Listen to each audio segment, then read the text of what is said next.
Maka untuk ke depan ya Pak Jokowi kalau mampu ya mencari 10 orang menteri yang bisa bekerja, ya kita akan sejahtera, akan makmur.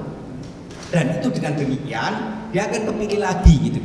Karena PDIP tidak punya stok selain Jokowi. Dan sekarang kita lagi krisis.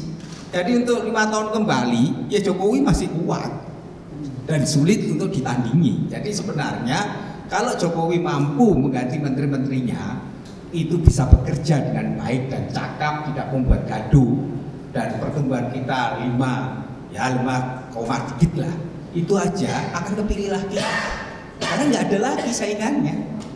Nah, yang kedua sebenarnya kalau kita melihat trennya ya, Pak Jokowi itu semakin pede, semakin yakin dengan pertama dirinya sendiri, percaya bahwa dia mampu memanage, dan sekarang dia percaya bahwa dia di bawah kontrolnya.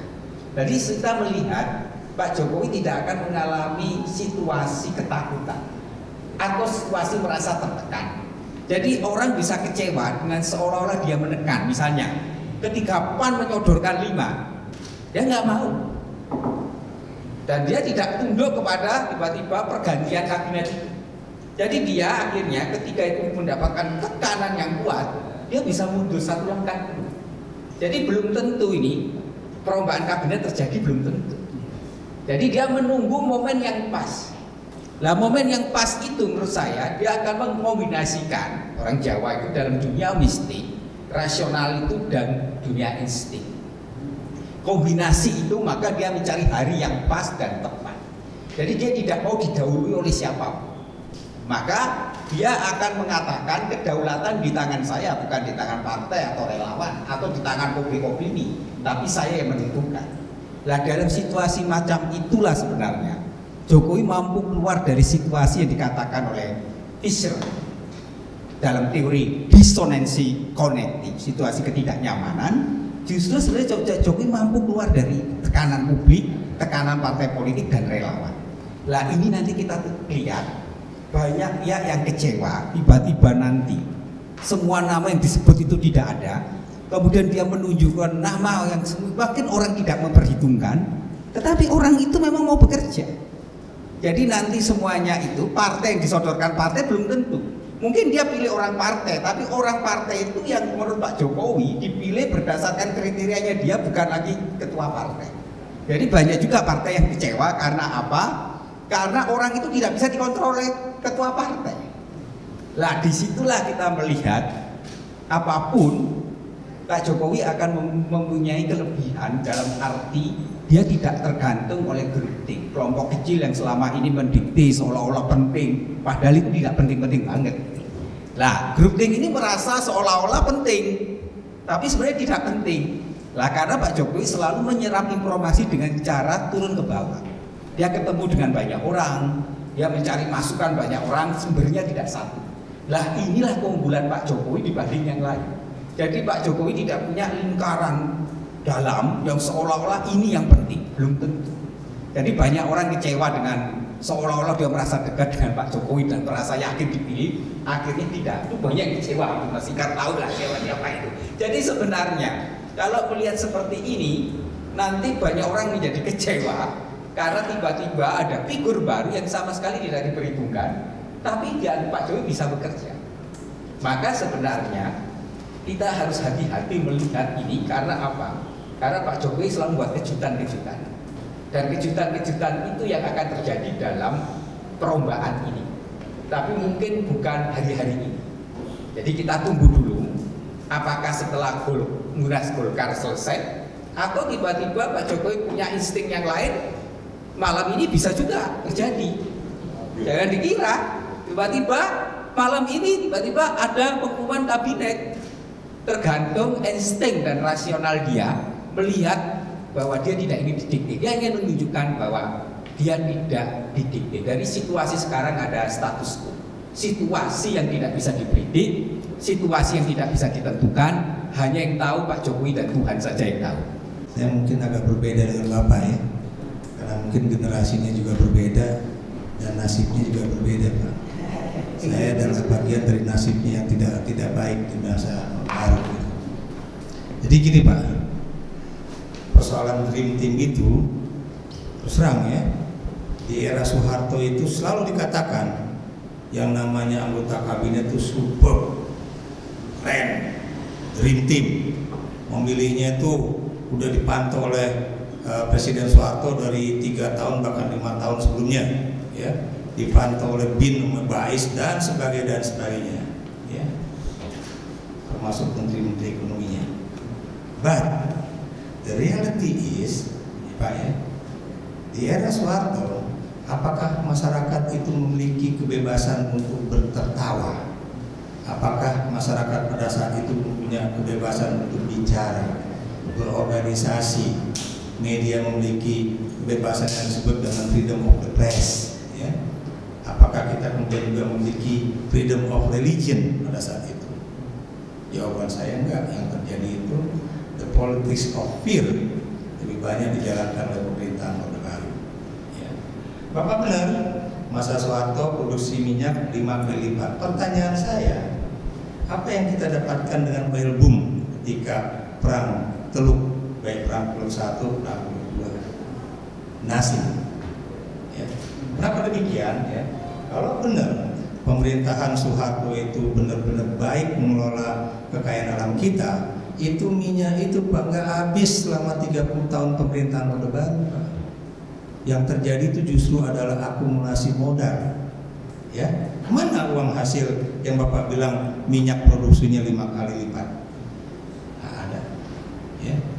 Makanya ketika saya bertemu dengan Pak Jokowi dengan beberapa teman kira-kira 2 minggu yang lalu, beliau masih memikirkan apa uang yang akan kita dapatkan dari Blok Masela, ya. Jadi itu dia bilang mudah-mudahan ini bisa menjadi tabungan, bukan cuma buat rakyat Maluku atau buat si pemilik apa namanya itu konsesi minyak, tapi buat rakyat Indonesia tahun ke depan, berapa tahun ke depan.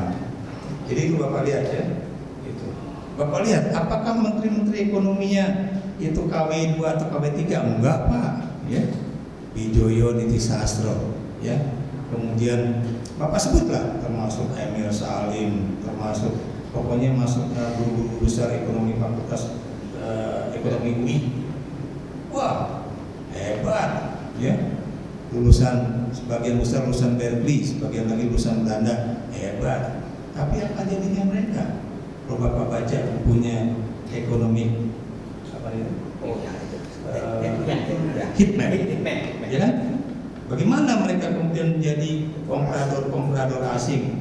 Bagaimana Undang-Undang Penanaman Modal Asing nomor 1 tahun 67 itu dikonsep oleh Amerika, misalnya, kan? Ya, jadi itu Pak yang kita juga harus melihatnya secara objektif, gitu kan? Nah, kalau saya bandingkan bagaimana Jokowi memberikan kesempatan kepada anak negeri yang namanya Arifin Panigoro, ya, pemilik salah satu pemilik modal swasta yang boleh dikatakan cukup membanggakan Indonesia, Medco, untuk diberikan konsesi menangani yang namanya pertambangan di daerah Bima itu, Newmont, ya. Dan kalau itu nanti Medco ternyata mendapatkan dukungan yang baik dari Perbankan Nasional Indonesia di bawah Mandiri Group, ya, Anda bisa bayangkan ini bisa menjadi contoh bahwa suatu saat we can take over yang namanya Freeport, ya. Kalau udah lihat gitu, di mana letak perbandingan antara Soeharto dengan Jokowi dalam melihat meningkatkan kapasitas atau memberdayakan kapasitas perusahaan-perusahaan Indonesia?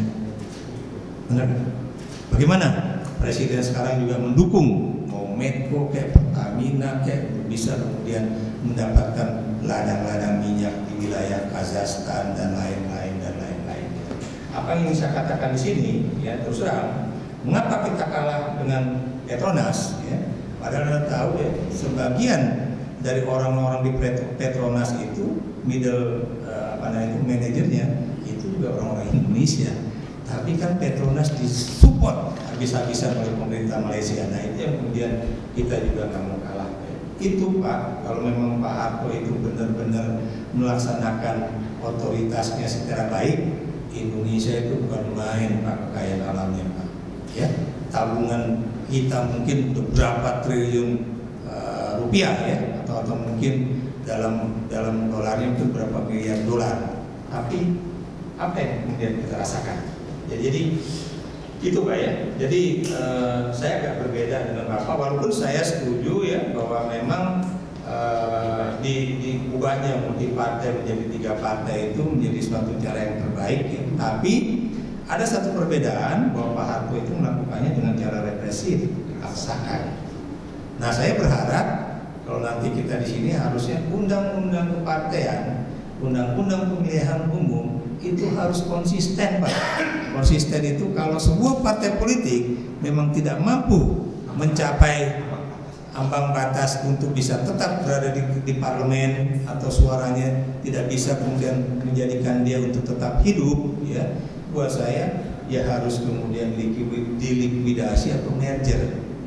Kan itu nggak terjadi ya. Anda lihat bagaimana parlemen pada masa sekarang itu ya, kemudian membolehkan partai mengubah nama ya, kayak Partai Keadilan menjadi Partai Keadilan Sejahtera.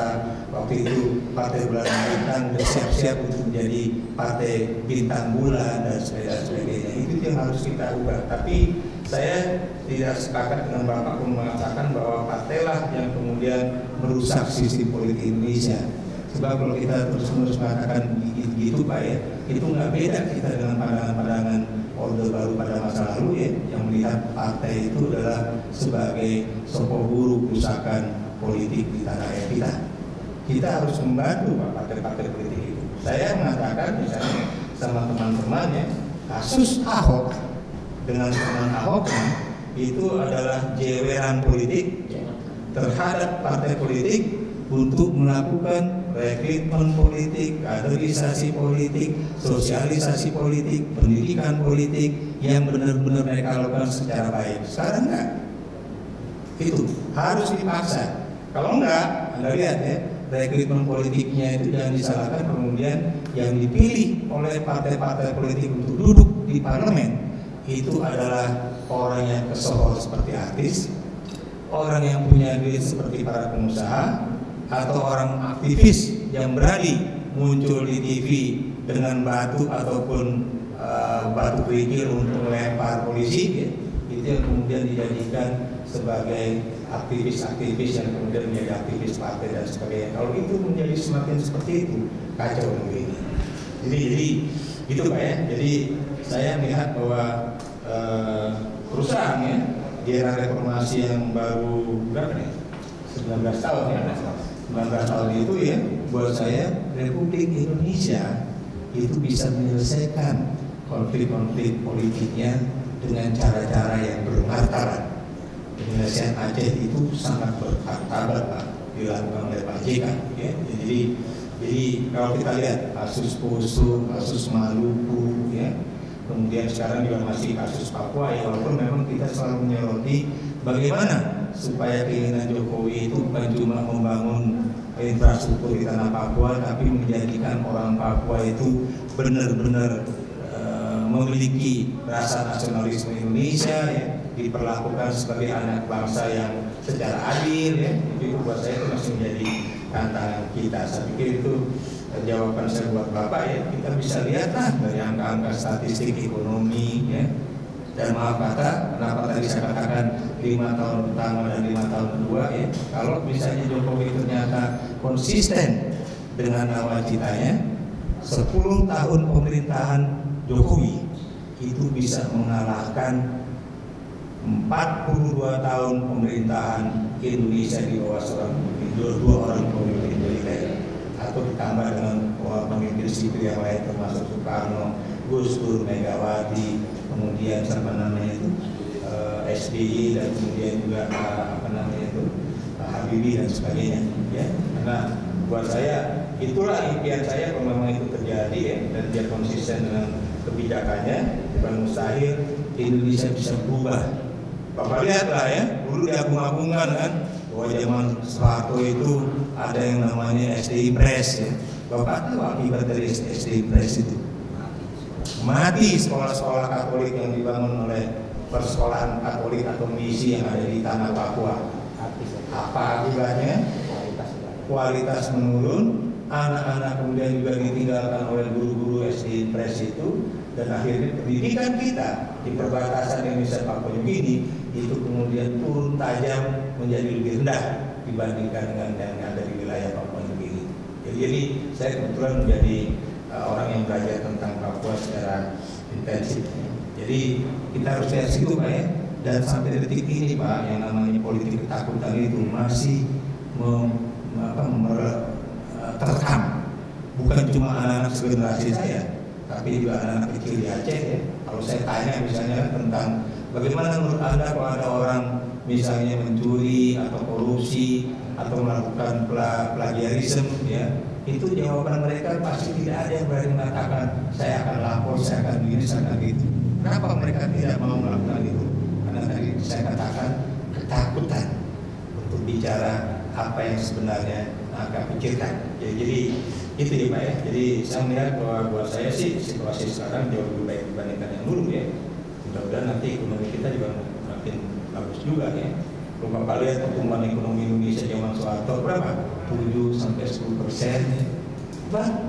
Apa yang dinikmati oleh rakyat? Ya, tadi Bapak bilang produksi minyak 5 kali lipat. Bagaimana sepak terjang Petra yang kemudian dihabisi oleh pemerintahan Jokowi melalui tanahnya Sudirman Said? Itu menutup Petra itu bukan main-main gitu Pak.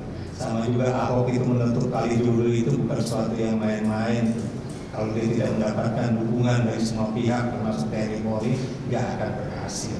Bapak lihat aja ya, berapa gubernur DKI Jakarta yang berasal dari kalangan militer?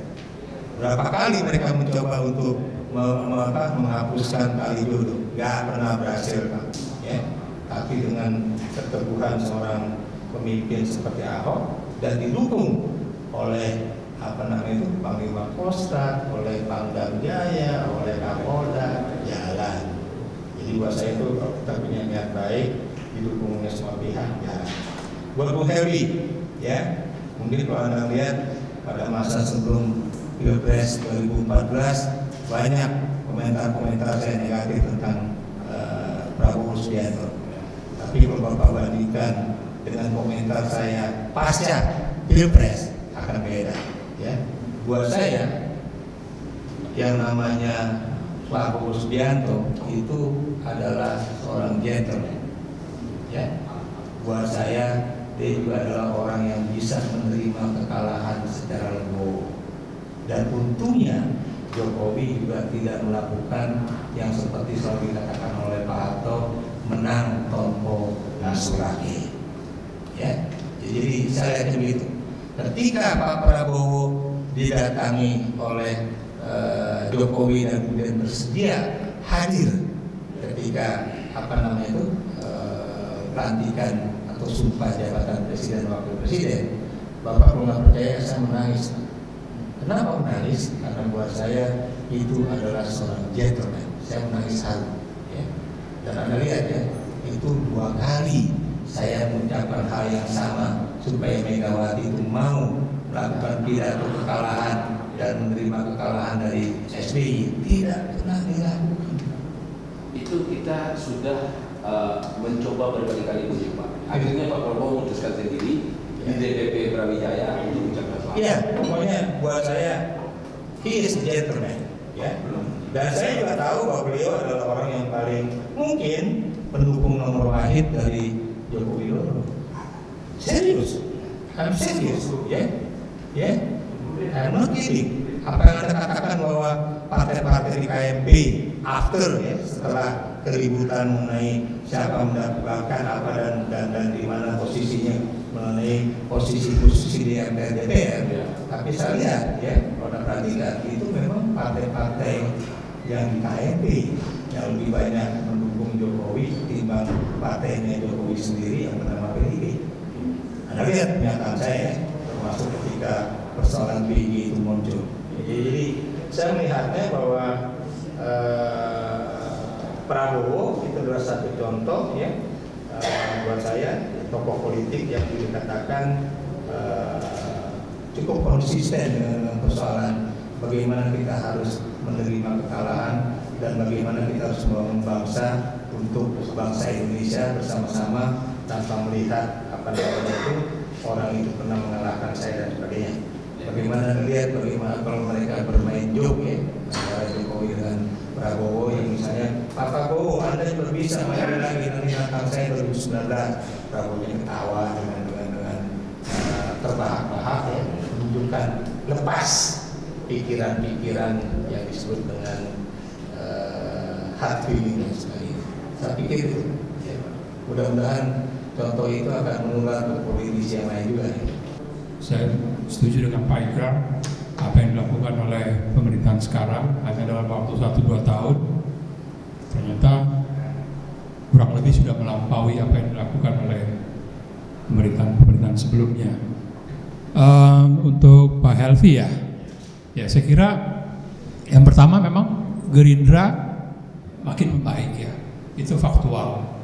Kemarin waktu Pilkada 9 Desember Gerindra itu berada di urutan kedua, nggak salah, sama dengan Nasdem kurang lebih ya, merebut 90 sekian dari 260-an ya, atau 40-an saya lupa ya, tapi itu saya kira cerminan dari sukses kepemimpinan seorang Prabowo Subianto, nggak bisa lain gitu loh.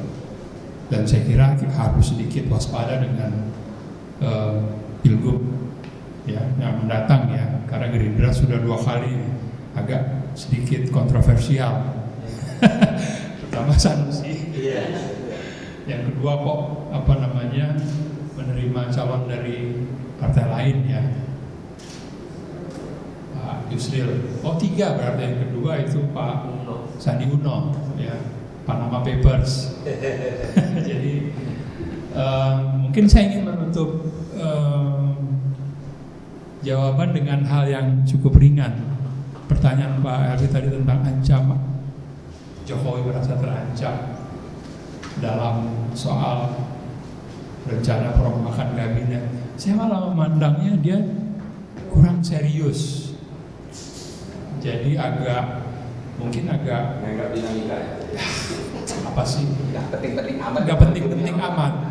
Karena dia itu bertanya kepada hampir semua orang atau kelompok yang kebetulan dia bertemu, dan dia selalu menyapa dengan mengatakan gimana, ada calon nggak? Tapi jangan sampean ya. Jadi dia tuh mendengar, bukan hanya tadi benar Pak Ikrar, Pak Beni, terutama Pak Beni, Romo Beni ya, bukan dari orang-orang sekelilingnya yang setiap hari bersama di istana. Dia mendengar dari hampir orang yang dia temui dan bertanya. Ini yang saya kira kelebihan dari seorang Jokowi. Dia bertanya, dia ingin tahu mood, dia ingin tahu opini publik. Jadi dia ini bukan seperti Soeharto, jabatan menteri itu dijadikan begitu sakral ya, seolah-olah yang jadi menteri itu manusia pilihan, padahal prestasi juga nggak bagus-bagus amat. Atau seperti Bung Karno itu dia doyan merombak-rombak, bahkan dalam hitungan kurang dari sejam dia mengganti 2 menteri. Itu Bung Karno kelebihannya di situ. Lain lagi dia tuh kabinet 100 menteri kita masih ingat ya, enak aja main tunjuk aja. Pak Jokowi ini enggak. Jadi keliru kalau menganggap beliau ini merasa terancam, sama sekali enggak. Saya malah bertanya, ini orang kayaknya jadi santai sekali. Jadi mungkin itu memperkuat dugaan kita sementara dari diskusi ini. Memang dia nggak mikirin amat soal reshuffle ini. Kalaupun ya mungkin dilakukan untuk dalam rangka penyegaran ya, seperti tim sepak bola ya, harus ada yang dirotasi, diganti kalau prestasi ingin lebih baik, mencetak gol lebih banyak. Tapi juga bisa dia memang status quo, dia nggak akan mau mempertaruhkan ya stabilitas politik dan citra kabinet kerja dengan mengganti orang-orang yang belum tentu nanti lebih baik daripada yang digantikan. Itu yang saya selalu amati. Paling mungkin kalaupun terjadi reshuffle, tadi sudah diutarakan oleh Romo Beni ya, habis pulang atau sebelum berangkat ke Eropa ya, atau saya nggak tahu lagi kapan. Ya, kita jangan terpukau, jangan terjebak dengan isu-isu soal reshuffle yang selalu mewarnai pemberitaan media maupun medsos, ya, dan itu terjadi hampir setiap bulan. Yang saya lihat nih, yang saya hafal benar, Februari itu nggak ada berita soal reshuffle. Jadi ini makanya kita menganggap Pak di Gerindra sendiri, Pak Jokowi itu lakukanlah reshuffle sejauh itu memang kebutuhan untuk programnya. Tapi jangan mereshuffle, memaksakan reshuffle hanya karena konstelasi politik yang ada. Ini berbahaya. Karena pada prinsipnya Pak Prabowo, apapun mustahil akan terjadi kesejahteraan tanpa kestabilan. Ya. Kalau beliau lakukan itu, ini akan menghancurkan lagi. Betul, saya sangat setuju itu, saya kira. Ya, terima kasih. Saya akan coba merangkum dari hasil diskusi kita. Reshuffle bisa jadi ya, bisa jadi tidak. Jadi kita tidak ingin mendesakkan reshuffle jika itu akan membawa manfaat, dan tidak apabila reshuffle hanya akan menambah mudarat dan membuat kegaduhan politik yang lebih menjadi. Jadi reshuffle itu iya terjadi jika satu tadi harus bisa menjawab menjadi resume power presiden di kekuasaan presidensial harus menguat, harus keluar dari cengkraman oligarki partai yang dibilang oleh Pak Ikrar tadi. Yang kedua adalah reshuffle akan dilakukan jika itu demi menciptakan stabilitas politik yang lebih baik antara partai dan di parlemen, untuk check and balance antara pemerintah dan parlemen, dan juga yang paling utama tidak menimbulkan kegaduhan yang selama ini hanya membuang-buang energi. Yang ketiga, syarat reshuffle adalah reshuffle harus memberikan jawaban untuk meningkatkan speed kerja kabinet, karena banyak program-program pemerintah yang harus digulirkan ke depan. Untuk itu saya pikir Presiden Jokowi harus menunjukkan dirinya adalah seorang pemimpin yang kuat. Leadership di sini menjadi jawaban, sehingga tunjukkanlah bahwa Presiden Jokowi, Anda adalah seorang leader, not a dealer, bahasanya Romo. Jadi jangan sampai reshuffle menjadi deal politik hanya untuk kompromi baru yang akan membuat gaduh. Yang kedua, tunjukkan bahwa Pak Jokowi, Anda adalah seorang presiden, Anda bukan petugas partai. Itu harus ditunjukkan. Yang ketiga, tunjukkan bahwa dia harus bekerja untuk rakyat, bukan untuk mengabdi partai. Jadi 3 poin itu saya pikir menutup diskusi kita pada sore hari ini. Kita berharap bahwa pertarungan reshuffle itu akan membuat pemerintahan ke depan semakin kuat, semakin stabil, sehingga Indonesia menjadi lebih baik, lebih maju, bukan menambah kegaduhan politik yang baru. Terima kasih saya ucapkan kepada para narasumber yang sudah hadir. Tadi Mas Burjanto Sambasi sudah duluan minta pamit. Prof. Ikrar Nusa Bakti, terima kasih atas waktunya diskusi bersama kami. Romo Beni Susilo, terima kasih. Terima kasih kepada para tamu undangan sudah hadir dengan Mas Helvi dari Gerindra. Harusnya Anda ikut berbicara di depan, karena kemarin Pak Muzani saya kontak-kontak susah. Yang terlebih juga para tamu undangan, Pak Effendi, Pak Jito, segala macam. Hari apa yang baik Pak? Kalau harus reshuffle, tanya Pak Jito mungkin, karena berapa penanggalan Jawanya apa yang menarik. Terima kasih Pak Giono sudah berusaha hadir, yang banyak mensupport kami. Yang terutama sekali kami mengucapkan terima kasih kepada rekan-rekan media, rekan-rekan wartawan yang sudah hadir. Semoga diskusi kita ini bisa menjadi amunisi yang baik untuk memajukan Indonesia ke depan.